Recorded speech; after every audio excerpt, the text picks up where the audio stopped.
ඉතින් යාළුවනේ ඔයාලට කොහොමද? මේ දවස්වල ගොඩක් රස්නේනේ. ඉතින් මම නම් ආසම මෙහෙම මිදුලේ ගස් හේවන අතර ඉඳගෙන ඉන්න. මෙතන ගොඩක් සනීපයි. උනත් සනීපෙට මෙතන වෙලා ඉන්න පුළුවන්. මේ සුළඟට ගස් සෙමින් සෙලවෙන හැටිත් බලන් ලස්සනයිනේ. මේ මිදුලේ කොහොඹ ගහකුයි උණ ගසකුයි තියෙන නිසා. යාළුවනේ අපි මේ ලස්සන හයිබිස්කස් මල් වලින් ඇඟ කූල් කරන බීමක් හදමු.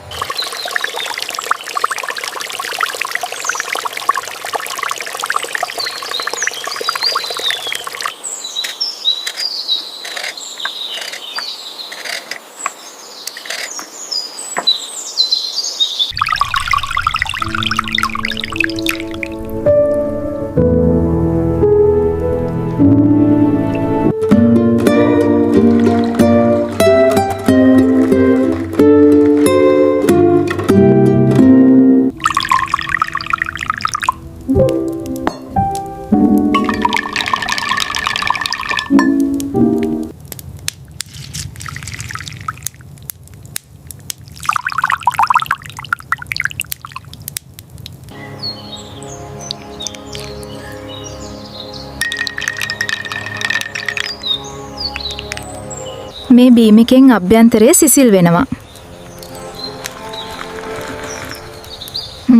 බිලාම බලන්න. නන්නල ගතෙන්ඩ කෙරෙතෙඩි නීර ඔගුණු තැන්ඩකේ කොන්නොඩ තෙතරීර දණ්ඩු තැල්ලිකෙන් වෙදෙන්ට තෙඩෙන ළමයි. කොමඩුවල වතුර 90% තියෙනවා per. ඒ නිසා රස්නේ දවස්වල ඩිහයිඩ්‍රේෂන් අඩු කරනවා. මේ ලිදේ වතුර ගොඩක් සීතලයි. ඔයාලා රස්නේ දවස්වලට ඇගේ උෂ්ණතිවය අඩු කරන්න මොනවද කරන්නේ? යටින් කමෙන්ට් කරන්න.